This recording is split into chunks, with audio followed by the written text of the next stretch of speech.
ارشد شریف کی وفات سے منسلک کردار وقار احمد اور خرم احمد کون، ان کا ارشد سے کیا رشتہ تھا؟ کیا ارشد انہیں پہلے سے جانتے تھے یا کسی نے یہ رابطہ استوار کرایا؟ ارشد شریف کو کس نے باہر بھجوانے کا کہا؟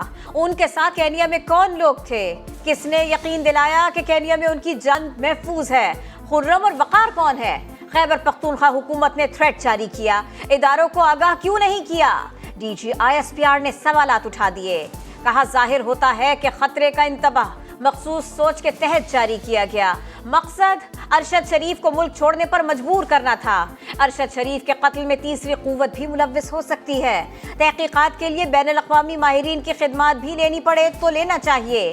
D G I S I بولے ارشد شریف کی زندگی کو پاکستان میں کوئی خطرہ نہیں تھا، کینیا میں اپنے ہم منصب سے رابطے میں ہوں۔ ابتدائی تحقیقات میں کینیائی حکام شناخت کی غلطی قرار دے رہے ہیں، لیکن حکومت اس سے مکمل مطمئن نہیں۔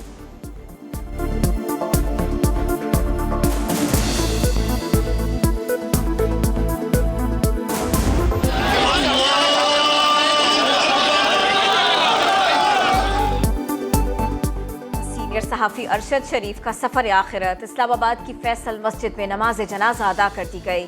صحافیوں سمیت شہریوں کی بڑی تعداد نے شرکت کی۔ مرحوم کو آہوں اور سسکیوں میں سپرد خاک کر دیا گیا۔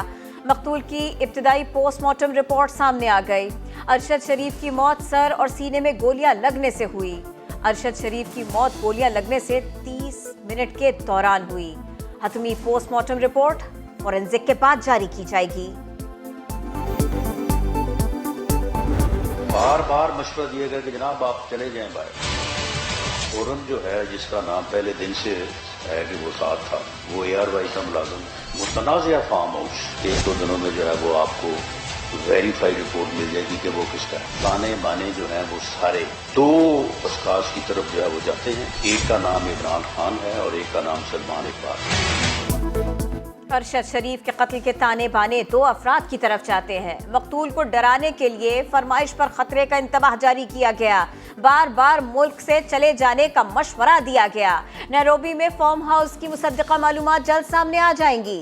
وزیر داخلہ رانا ثنا کہتے ہیں ارشد شریف کے قتل پر فسادی مارچ کی بنیاد رکھی جا رہی ہے، پرامن احتجاج کی اجازت ہوگی لیکن کسی صورت ریڈ زون میں داخل نہیں ہونے دیں گے۔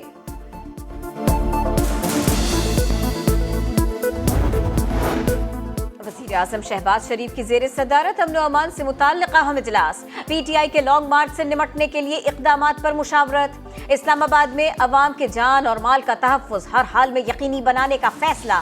اتحادیوں نے لانگ مارچ کے دوران ڈیوٹی پر مامور سیکیورٹی اہلکاروں کو مسلح رکھنے کی تجویز دی۔ معاون خصوصی عطا تارڑ کہتے ہیں عمران خان بند کمروں میں غیر آئینی مطالبات کرتے ہیں۔ لانگ مارچ کا اعلان ارشد شریف کی شہادت کے بعد کیا گیا۔ یہ حقیقی آزادی مارچ نہیں، خونی مارچ ہوگا۔ ابھی بھی ہمارے پاس اطلاعات ہے کہ آپ اسلحے سے لیس آ رہے ہیں اور آپ کے لوگ آپس میں یہ باتیں کر رہے ہیں کہ جی ہمیں خون درکار ہے، ہمیں قربانی درکار ہے۔ یہ خونی مارچ ہے، یہ بالکل حقیقی آزادی مارچ نہیں ہے۔ پی ٹی آئی کے لانگ مارچ سے عدم استحکام کا خدشہ ہے۔ کسی کو طاقت کے ذریعے وفاق پر چڑھائی کی اجازت نہیں دی جا سکتی۔ وفاق اور صوبائی حکومتوں کو آئین کے تحت اتحاد کا مظاہرہ کرنا چاہیے۔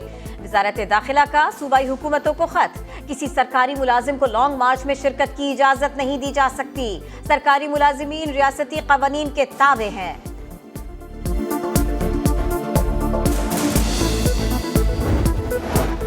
چودھری پرویز الہی پہلے پاکستانی اور اس کے بعد وزیر اعلیٰ ہیں۔ عوام کے جان و مال کے تحفظ کا خیال رکھنا ان کی ذمہ داری ہے۔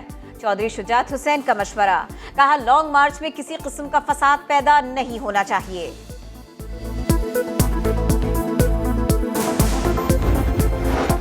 لانگ مارچ کے لیے بندے کہاں سے لائیں؟ پی ٹی آئی ارکان نے ہاتھ کھڑے کر لیے۔ 6000 افراد نہیں لا سکتے تو کم از کم 1000 ہی لے آؤ۔ قیادت نے نئی ہدایات جاری کر دی۔ لانگ مارچ کے لیے پنجاب کے وسائل کا بے دریغ استعمال۔ عمران خان نے لاہور بار کو 5 کروڑ روپے کا چیک تھما دیا۔ وکلا نے عمران خان کو دیکھا، گھڑی چور کے نعرے لگا دیے۔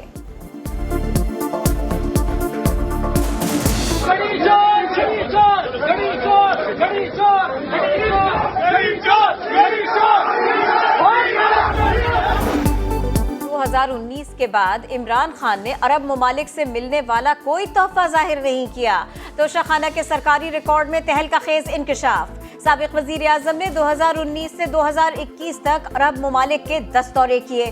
سابق خاتون اول بشرا بی بی بھی ان کے ساتھ ہی رہیں۔ انہوں نے صرف ایک دورے میں ملنے والے تحائف ظاہر کیے۔ وفات چودھری، حماد اظہر اور ملک امین اسلم نے بھی تحائف ظاہر نہیں کیے۔ تحفے چھپانے والوں میں پی ٹی آئی کے دیگر رہنماؤں کے نام بھی شامل ہیں۔